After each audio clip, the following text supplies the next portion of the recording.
الله الرحمن الرحيم. بسم الله الرحمن الرحيم. سيد رئيس رابطة المهندسين الاستقلاليين، سيدات والسادة أعضاء اللجنة الإفريقية للاستقلال، السيدة الوزيرة، السيد الوزير، السادة النواب البرلمانيين، السادة المفتشون، السادة أعضاء السيدات والسادة المنتخبون، حضرات السيدات والسادة الممثلين ديال الاتحاد العام الشغالين، الممثلين ديال الروابط، الممثلين ديال المرأة الاستقلالية، السيد الكاتب العام للشبيبة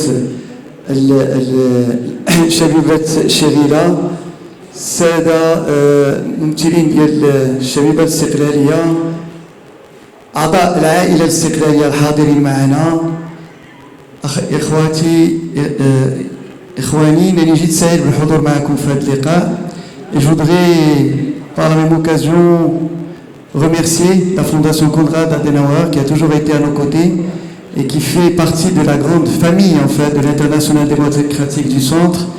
Et je suis particulièrement heureux de dire que nous partageons beaucoup de valeurs, des valeurs d'humanité, des valeurs de partage, des valeurs, je dirais, de l'économie sociale de marché, et ainsi que les valeurs, je dis, de liberté et de responsabilité qui nous animent tous pour l'intérêt du monde et de l'intérêt de nos pays respectifs. Je remercie également Monsieur le directeur de la coopération en fait de l'ambassade d'Allemagne qui est présent parmi nous, et je voulais remercier Monsieur l'ambassadeur pour son appui régulier, mais aussi pour tous les efforts qui sont faits pour pouvoir travailler ensemble sur les problématiques majeures qui nous concernent tous, à savoir la résilience vis-à-vis des changements climatiques et les besoins d'adaptation pour répondre à nos besoins. Et aujourd'hui, je dois dire qu'on m'a demandé de plancher sur un sujet particulier qui nous concerne tous, un sujet qui est particulièrement d'actualité aujourd'hui, puisque nous sommes arrivés à notre 6e année de sécheresse, et qui mériterait d'abord de bien comprendre en fait la problématique telle qu'elle se présente, mais surtout d'agir pour pouvoir voir quelles sont en fait les actions qui sont entreprises pour y faire face, et quels sont je dirais, le comportement qu'on devrait avoir pour y répondre. Et dans ce cadre-là, je voudrais tout d'abord vous mettre qu'on partage déjà une réalité. La réalité, c'est que nous sommes dans une situation où nous avons eu un véritable réchauffement climatique. Aujourd'hui, au niveau international, nous sommes sur 1,1 degré de plus, donc nous nous rapprochons des 1,5 qui était la problématique majeure au niveau mondial, avec les accords de Paris, les accords de Marrakech, etc. Et il se trouve que dans notre pays, nous sommes déjà à 1,8 degré de plus. Ce qui montre que la situation est particulièrement critique. Et pour ne pas vous inquiéter outre mesure, je peux vous dire que ce mois de février, nous avons eu des chiffres records, jamais enregistrés en termes de température.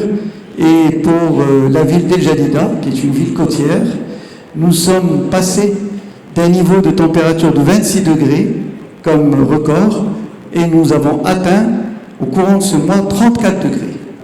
Donc 8 degrés de plus par rapport à la normale. Et tout ça montre véritablement que nous sommes face à une situation particulièrement critique, qui montre véritablement que nous sommes face à une rupture par rapport à l'évolution passée. Et il se trouve que cela, évidemment, c'est accompagné par deux éléments dont je voudrais parler rapidement. Le premier élément, c'est que nous avons également une baisse de la pluviométrie, et qui est un phénomène qui est, je dirais, régulier, et qui, malheureusement, c'est une baisse tendancielle que nous enregistrons. Et je peux vous dire qu'aujourd'hui, nous avons une baisse de l'ordre de 58% par rapport à l'année passée. Et donc, ce qui montre véritablement, nous sommes dans un cumul de septembre jusqu'à aujourd'hui en moyenne de 43 mm de pluie, contre 150 par le passé. Donc, pour vous donner un ordre de grandeur, du déficit de pluviométrie que nous avons. Et malheureusement, parce que vous savez que les apports en eau, c'est essentiellement les pluies et l'enneigement, l'enneigement également a été très faible. Aujourd'hui, nous sommes à mi-février, nous sommes à 2792 km² d'enneigement. Et d'habitude, on fait une moyenne de 34 000 km². Donc, ce qui montre véritablement qu'on est très loin de ce qui est attendu, vu que nous sommes à ces niveaux de température et ce niveau d'enneigement assez faible. Et par conséquent, et d'ailleurs le maximum de neige qu'on a eu, ça a été 10 cm, ce qui est largement insuffisant pour pouvoir apporter un apport. Donc, il faut aussi savoir que si on raisonne globalement, tout le monde parle, d'ailleurs c'est les chiffres habituels, on parle de 22 milliards de mètres cubes, 18 milliards d'apports en eau et 4 milliards de ressources souterraines qui sont renouvelées chaque année. Donc c'est un peu les niveaux. Mais aujourd'hui, il faut le dire que cette situation est loin d'être actuelle. Nous avons une baisse tendancielle des ressources en eau par habitant.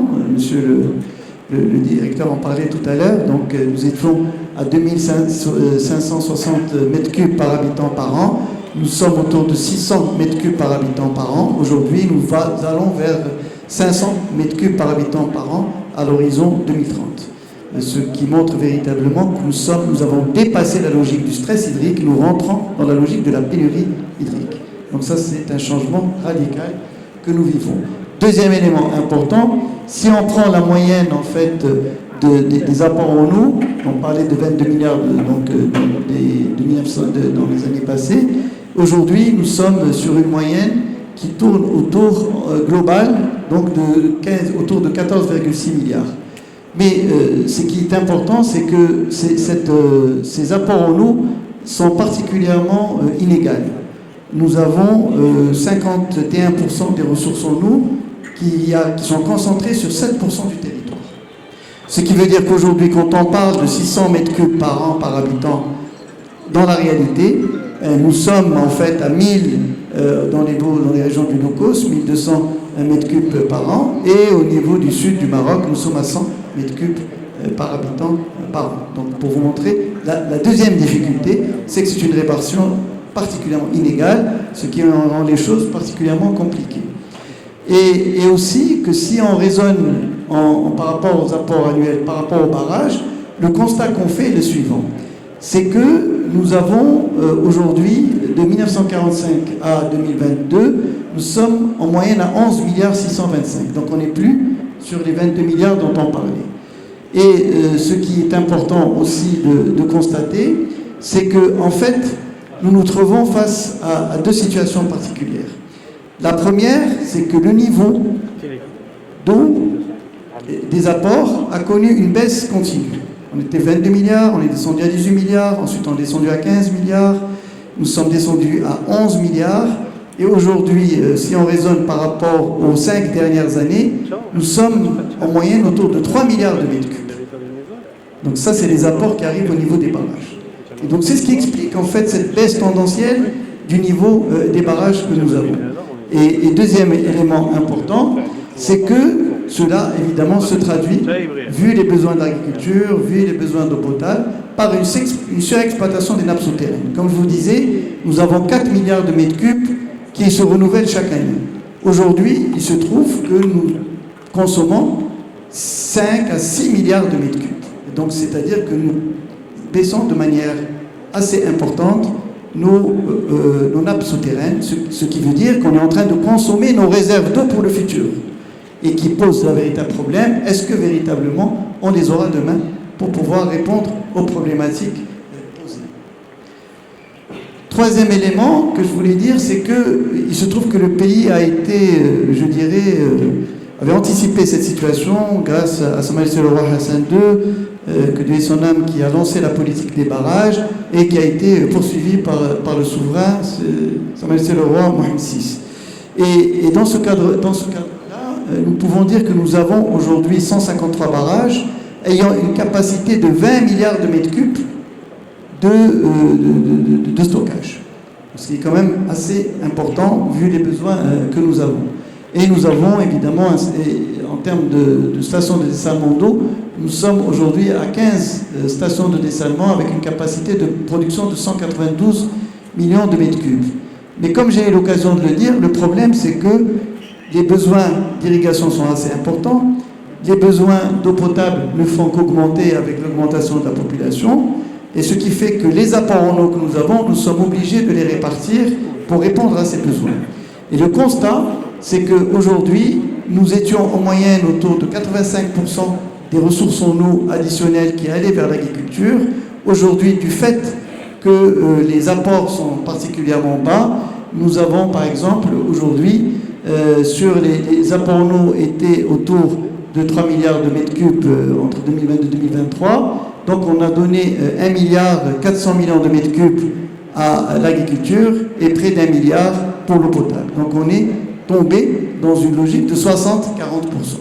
Donc on continue à donner plus à l'agriculture, mais l'eau potable étant la priorité des priorités, nous avons été aussi amenés à répondre à ces besoins. Je voudrais parler, donc, pour répondre à cela, parce que le but c'est qu'il y ait un débat, pour répondre à cela, donc, on était face à une situation particulièrement critique, et donc il y a eu les orientations du souverain qui ont été données lors de l'ouverture du Parlement, de la session parlementaire de l'année 2022, en octobre 2022, et je dois dire que ces orientations ont mis l'accent sur un certain nombre de points essentiels. D'abord, il s'agit, sur la partie offre, d'accélérer le programme et donc de réaliser tout ce qui a trait au barrage. Et ça, c'est un élément important parce que, de par, au cours de ces 10 dernières années, pour réaliser un barrage, on mettait 7 à 10 ans. Et donc l'objectif, c'est déjà de réduire en fait le rythme pour pouvoir être prêt au moment où il y aurait des inondations pour capter ces eaux qui nous permettraient de les stocker et pour répondre aux besoins futurs. Deuxième élément essentiel, il a mis l'accent sur le fait qu'on doit aussi mettre en réseau les barrages et veiller à ce qu'on puisse véritablement assurer la mise en réseau aussi des bassins.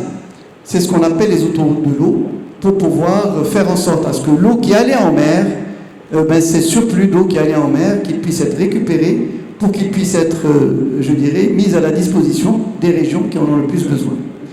Troisième orientation majeure, et qui constitue pour nous un véritable, je dirais, une véritable rupture par rapport aux politiques passées.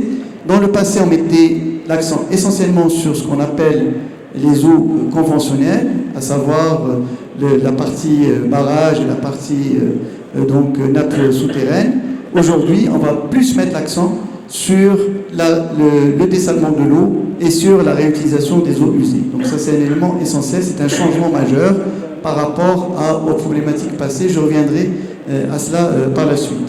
Troisième élément qui a été également soulevé, donc sur la partie mobilisation de l'eau, c'est qu'il s'agit également d'utiliser aussi les eaux de surface et de les mobiliser pour qu'on puisse aussi économiser de l'eau au profit des besoins essentiels des populations. Quatrième axe, qui est un axe essentiel aussi, là aussi il y a une rupture, c'est qu'on a toujours agi sur la demande, sur l'offre, on n'a pas suffisamment agi sur la demande. Là aussi, donc, l'accent va être mis sur la demande. Quand on dit l'accent va être mis sur la demande, c'est-à-dire qu'on va agir pour économiser de l'eau, que ce soit au niveau de l'agriculture, il y avait des efforts qui ont été faits, mais on doit aller au-delà, et je reviendrai sur cette question dans le cadre du talk avec mon ami Aziz Bousta. Il y a la question également des canalisations, de l'efficience. On en a parlé, on en parlait tout à l'heure par rapport à Casablanca. Donc il y a un problème d'amélioration des rendements pour l'eau potable, mais aussi pour l'agriculture. Parce que sur l'agriculture, si l'eau potable on perd 20 à 30%, je dirais, de cette eau, voire 35%, sur l'agriculture on perd 40 à 50%, uniquement dans les canalisations. Donc il y a un véritable effort à faire également dans ce domaine par rapport à l'efficience hydrique. Troisième élément dans l'économie de l'eau, c'est tout ce qui se fait aussi et qui doit se faire au niveau de l'industrie. Il y a déjà un effort monstre qui a été fait par l'OCP pour finalement s'autonomiser en termes de consommation d'eau en mettant l'accent sur le dessalement de l'eau, mais également sur la réutilisation des eaux usées, qui va permettre en fait à l'OCP de ne plus utiliser les eaux conventionnelles pour pouvoir répondre à ses besoins industriels. Mais c'est aussi le cas des zones industrielles avec la nouvelle loi qui a été donc adoptée et qui impose au niveau des nouvelles zones industrielles la réutilisation des eaux usées et l'utilisation du dessalement si possibilité.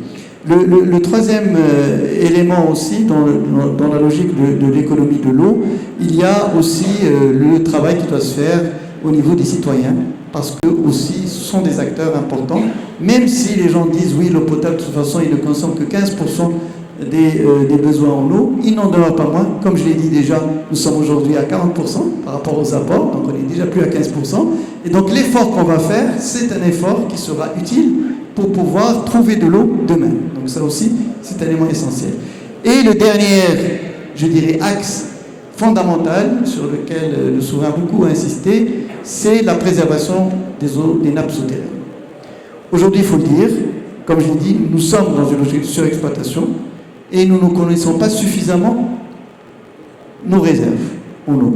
Et par conséquent, il faut absolument d'abord connaître ces réserves et deuxièmement, mieux les utiliser et surtout économiser au maximum cette consommation, je dirais, cette surexploitation de ces nappes, il faudra la réduire. Et cela implique évidemment deux actions majeures, celle d'agir sur notre mode de production qu'il faudra revoir, mais aussi, donc on est exactement dans l'adaptation qui s'impose à nous. Et la deuxième chose, c'est réalimenter les nappes souterraines pour pouvoir, je dirais, les trouver demain à partir d'un certain nombre de techniques et de barrages collinaires qui seront créés. Et bien sûr, derrière, le souverain aussi parler du coût de l'eau qu'il faudra, je dirais, intégrer dans le cadre de la politique de l'eau future. Alors, cela, bien sûr, impose un mode de gouvernance. Et pour être très clair avec vous, c'est que nous nous sommes inscrits dans une logique d'une gouvernance intégrée. Aujourd'hui, il y a, je dirais, le comité de pilotage que préside le chef du gouvernement du plan national de l'eau. Il y a le comité national de l'eau que j'ai l'honneur de présider et qui intègre en fait tous les opérateurs donc, en matière d'eau, le ministère de l'Intérieur, le ministère de l'Agriculture, donc le ministère également je dirais de l'ONI, qui est un acteur principal. Et puis, évidemment, nous avons aussi l'eau, l'énergie aussi, et enfin, la transition énergétique et le développement durable, qui est aussi un partenaire important dans ce domaine. Et puis, il y a évidemment aussi les agences de bassin qui ont en fait la lourde tâche de travailler avec l'ensemble des opérateurs, l'ensemble des acteurs, qu'il s'agisse des utilisateurs d'eau, qu'il s'agisse aussi des élus et qu'il s'agisse des différents départements qui concernent. Nous avons des directeurs d'agence qui sont là et je tiens à les remercier pour leur présence ainsi que les directeurs du ministère et je voulais les remercier pour le travail majeur et fort qu'ils sont en train de faire pour pouvoir répondre à ces attentes. Donc, j'ai eu l'occasion de présenter tout cela.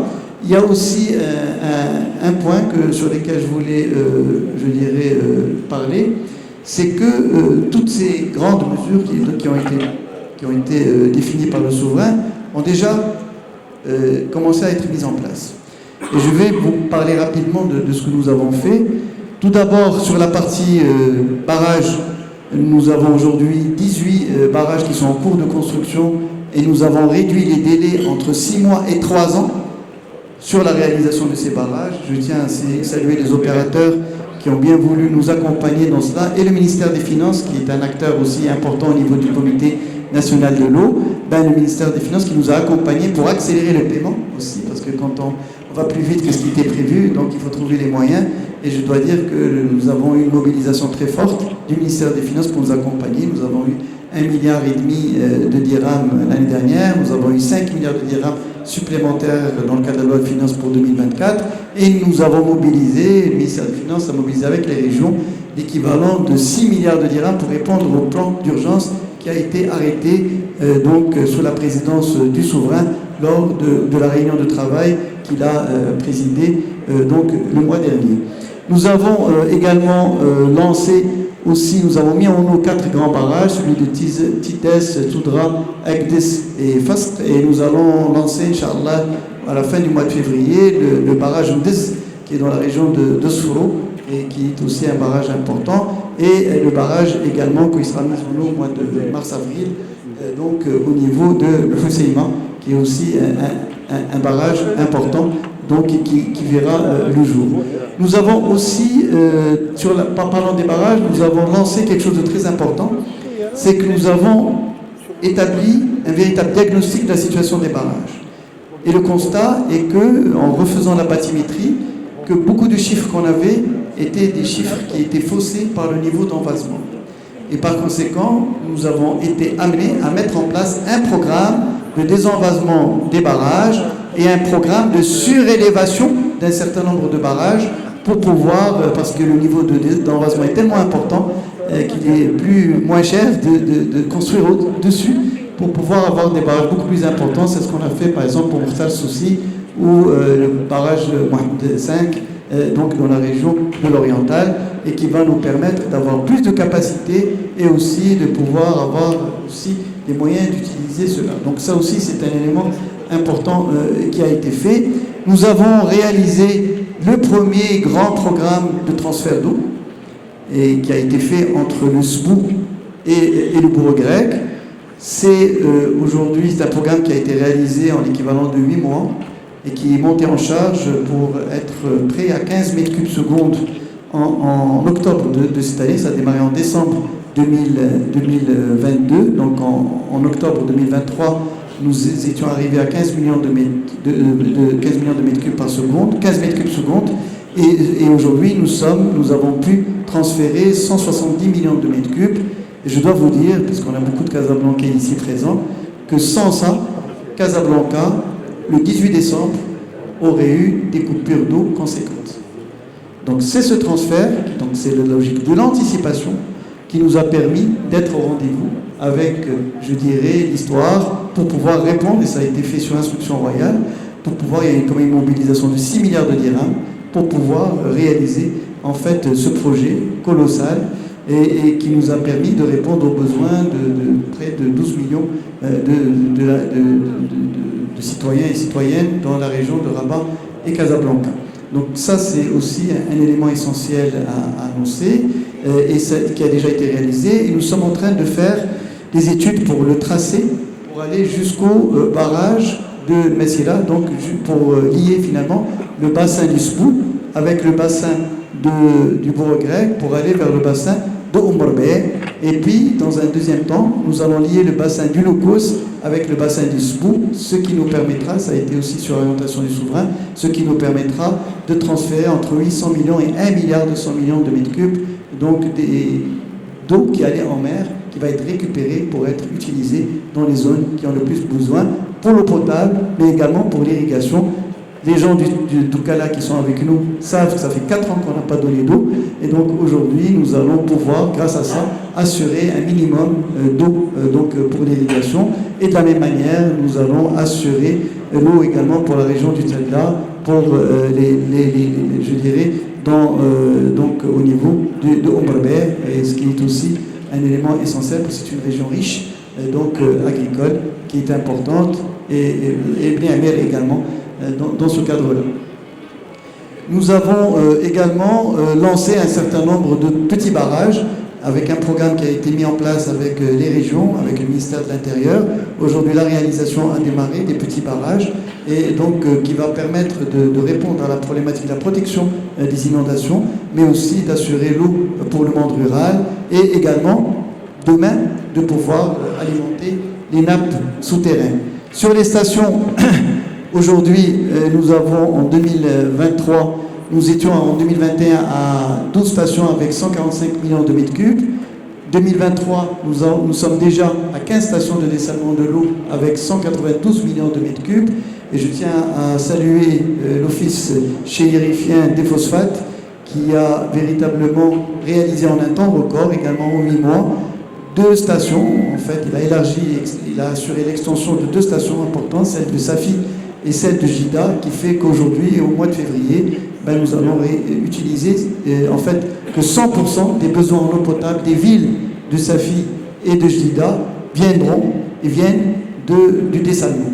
Et plus loin encore, il y aura un effort important qui sera fait pour faire en sorte que d'ici juillet de cette année, nous allons également, en plus du transfert que nous avons fait entre le barrage Sidi Mohamed Abdallah et le barrage de Gare de Sbou, le barrage Sidi Mohamed Abdallah pour alimenter les villes de Rabat et de Casablanca, Casa Nord et une partie de Casa Sud, l'autre partie de Casa Sud sera alimentée par le transfert d'eau dessalée de Jof al-Asfar jusqu'à Daouret, et donc ce qui va permettre véritablement de répondre aux besoins d'eau pour la ville de Barchid, la ville de Stade et Hetsoualem et la région de Bouskoura, etc.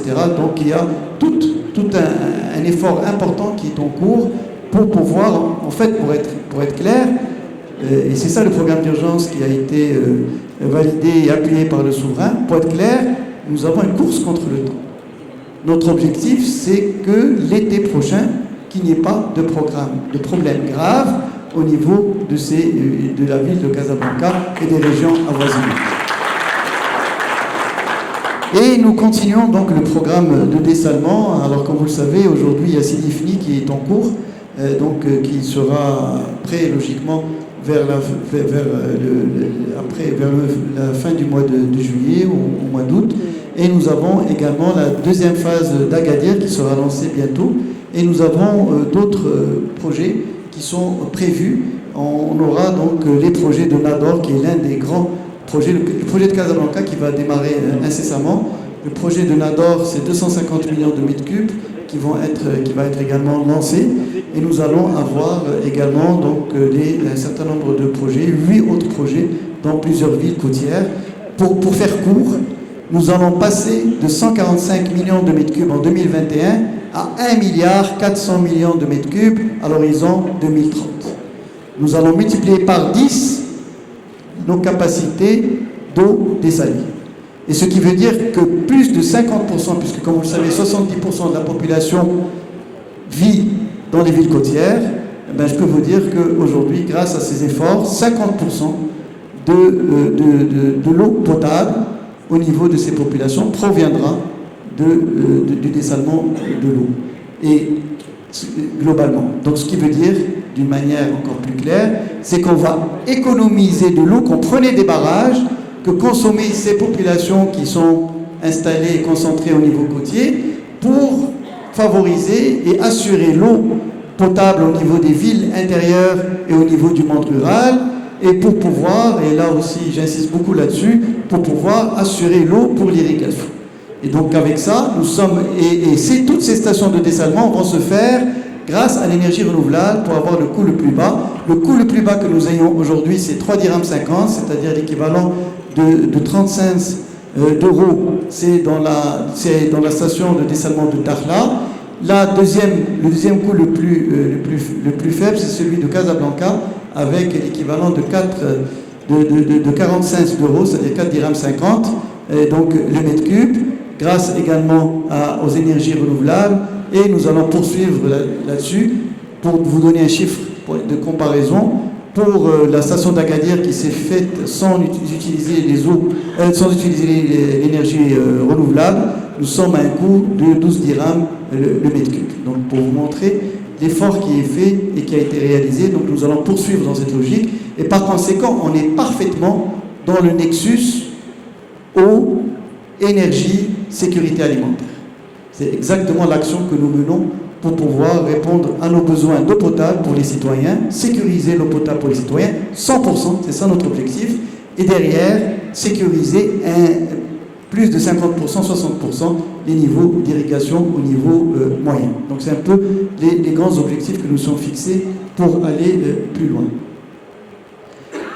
Et à côté de ça, nous avons aussi un deuxième axe, et les gestionnaires des villes savent de quoi je parle, c'est la réutilisation des eaux usées.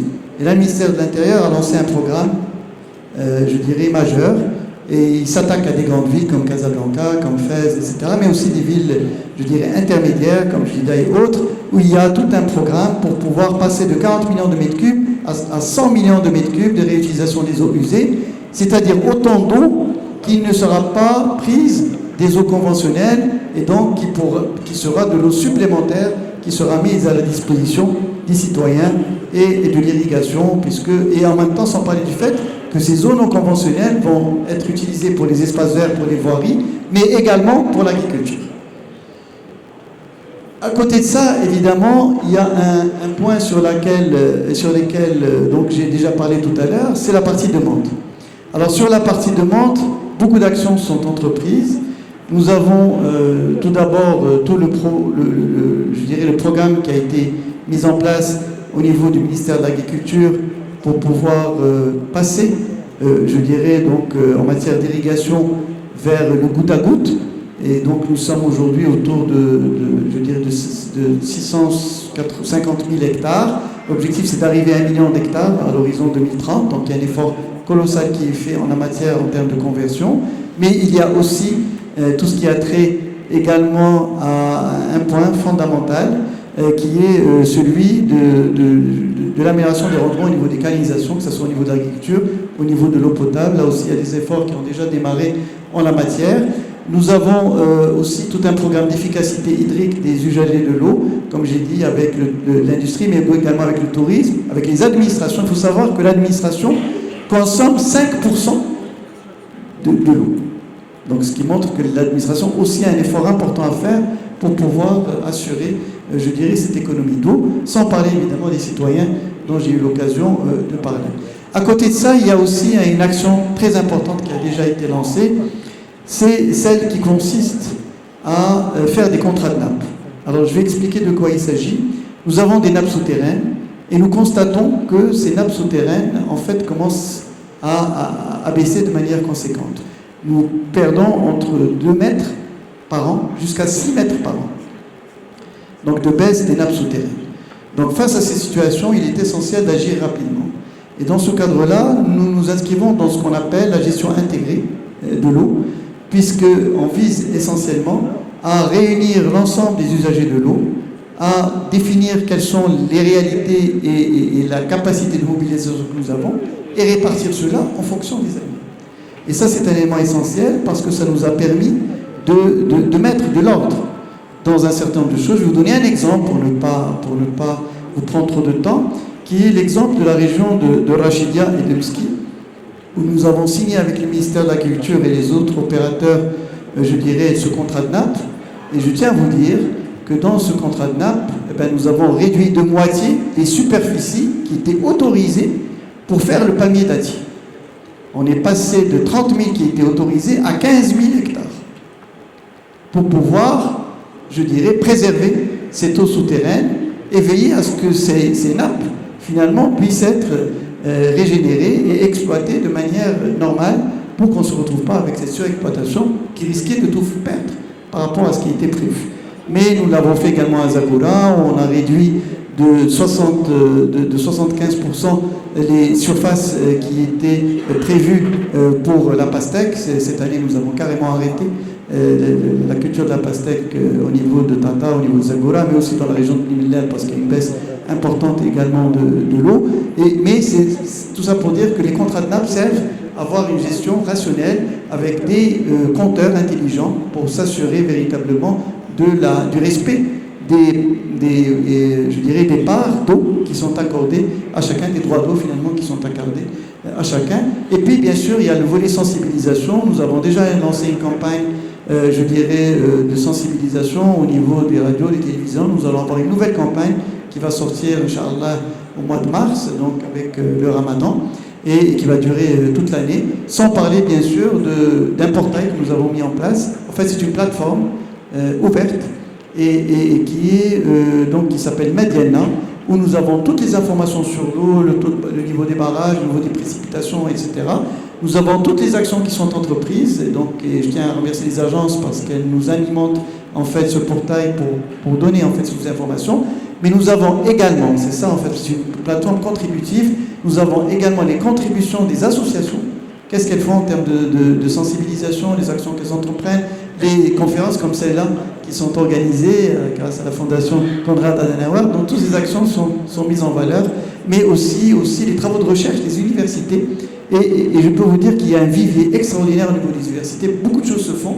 Malheureusement, elles ne sont pas exploitées et elles ne sont pas communiquées. Et donc, on a mis en place cet espace pour faciliter cela dans le futur.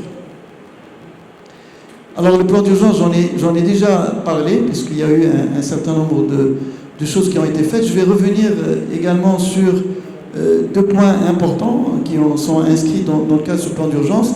Il y a d'abord les barrages flottantes, parce qu'aujourd'hui, le niveau des barrages a tellement baissé qu'on se retrouve en fait obligé, puisque la prise d'eau elle est supérieure en fait au niveau de barrage, et par conséquent, on n'a aucun moyen d'y accéder. Donc on met en place des barrages flottantes qui permettent d'accéder finalement à cette eau pour pouvoir la récupérer et la mettre au niveau des prises d'eau pour qu'elle puisse être utilisée. Donc ça a été fait dans un certain nombre de régions du royaume et au niveau de certains barrages pour répondre à cette attente.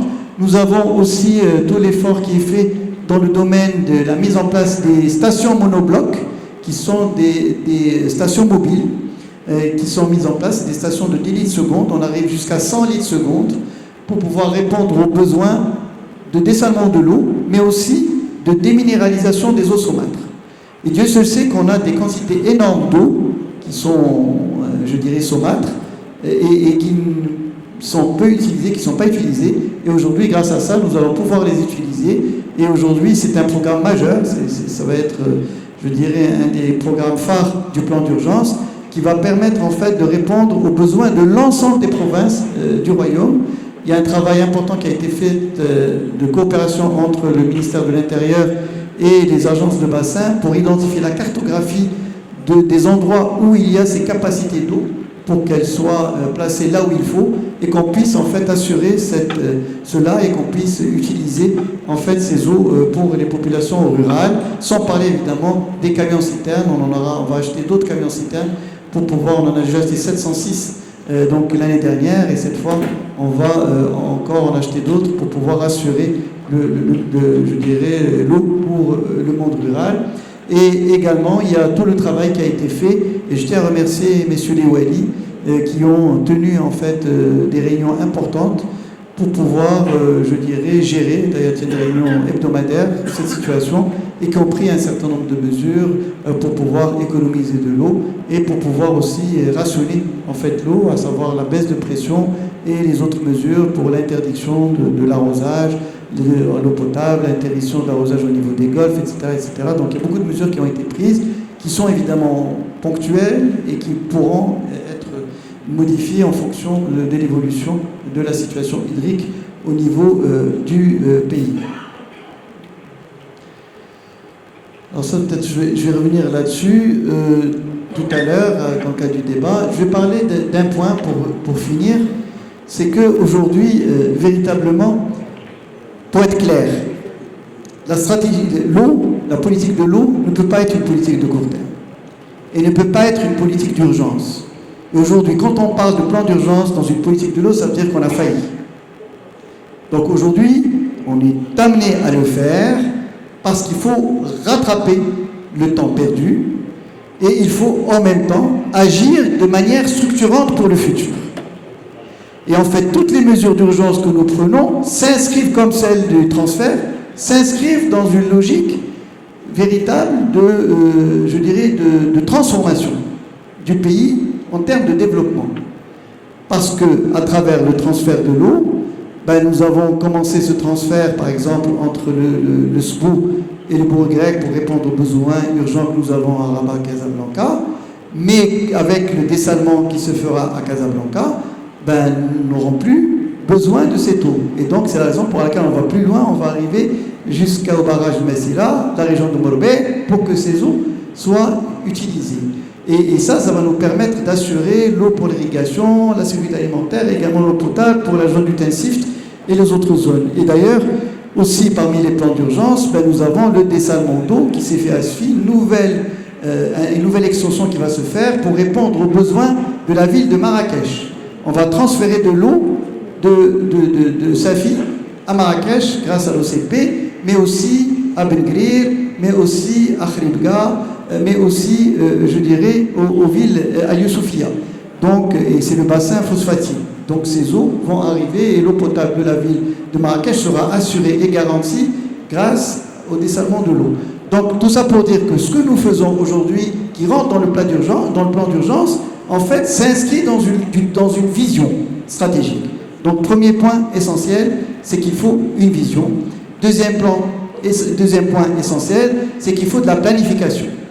Et je dois vous dire, pour être très franc avec vous, c'est que nous avions un projet de plan national de l'eau qui a été réalisé par le gouvernement précédent, un premier projet, mais nous avons considéré dans ce gouvernement qu'on doit inverser les choses. On ne peut pas mettre le plan national et après décliner le plan au niveau des régions. On doit commencer par les régions et à partir de là construire le plan national de l'eau. Et c'est la raison pour laquelle les agences se sont mobilisées. Nous avons déjà validé 7, le dernier a été fait la semaine dernière au niveau de l'agence de Omar Bey. Nous avons déjà 7 plans d'orientation régionale en matière d'eau, les PDR, ce qu'on appelle les plans de développement d'eau au niveau des régions, et qui va nous permettre d'identifier, les besoins d'eau d'ici 2050, mais aussi les mesures qui seront prises en termes de mobilisation, mais également en termes d'économie d'eau pour pouvoir atteindre ces objectifs. Et je dois vous dire que l'exercice n'est pas facile. Et des fois, on n'arrive même pas à assurer l'équilibre, vu, les besoins pressants qu'il y a, et vu la situation hydrique que nous avons. Et nous avons, par rapport à nos amis allemands qui ont parlé de cette problématique, nous avons intégré les changements climatiques dans notre raisonnement. C'est-à-dire, dans nos paramètres, nous avons intégré la baisse future des ressources hydriques pour pouvoir véritablement faire une programmation qui soit proche de la réalité. Dieu sait comment les choses vont évoluer, parce que vous savez, en plus des changements climatiques, il y a aussi le cycle de vie de l'eau. Donc il y a des cycles où on a beaucoup d'années sèches et des cycles où on a des années plus pluvieuses, mais il n'en demeure pas moins que nous avons cherché à être le plus objectif possible dans nos modèles de projection pour pouvoir avoir une véritable planification par rapport à nos besoins et également mobiliser les moyens nécessaires pour y répondre. Troisième élément clé dans le cadre de ce travail sur lequel nous travaillons et nous agissons, c'est qu'il faut connaître la réalité. Et pour connaître la réalité et pour faire cette programmation, nous avons besoin de savoir qu'est-ce que nous avons dans nos nappes souterraines. Et là, nous avons fait 2 choses. La première chose, c'est que nous avons lancé, nous sommes en train de le faire, tout un programme pour assurer des forages profonds et pour identifier, nos ressources en eau réelles par rapport à ceux qui sont, estimés. Donc ça, c'est un élément essentiel. Deuxième élément, c'est que nous avons lancé avec nos amis de la conservation foncière, avec lesquels nous avons signé hier une convention, et on va commencer par un projet pilote à Belgrir, c'est celui du cadastre multiservice. Et le cadastre multiservice qui va être créé est un cadastre qui sera basé sur l'eau. C'est-à-dire qu'on va voir chaque terrain, chaque parcelle de terrain. Ceux qui ont des villas, on va aller chez eux pour savoir quel c'est le nombre de puits qu'ils ont, quel est le niveau de profondeur de ce puits et quelle est l'eau qu'ils utilisent. L'idée, c'est de toucher tout le monde pour qu'on puisse connaître la réalité de cette utilisation. Parce que, pour ne rien vous cacher, nous avons beaucoup de puits qui ne sont pas autorisés. Et donc aujourd'hui, sans parler des forages. Et donc nous sommes dans une situation où on a besoin de connaître la réalité pour pouvoir répondre finalement à nos besoins au niveau des fermes, au niveau des grandes fermes, au niveau des petites fermes. Tout le monde sera concerné par ce registre de l'eau et qui va être très utile, ce cadastre eau qui sera très utile pour le futur, et nos amis topographes seront bien sûr des acteurs majeurs pour la réalisation de ce travail. Et dernier point, dans le cadre aussi de ce que nous traitons, c'est tout ce travail que nous sommes en train de faire dans le cadre de la généralisation des contrats de nappe pour avoir cette gestion intégrée de l'eau, parce que véritablement, si on veut préserver le futur et si nous voulons assurer une meilleure valorisation de l'eau, nous devons travailler ensemble de manière intégrée pour, notre avenir à tous et pour avoir une meilleure allocation des ressources en eau. Et je vous remercie.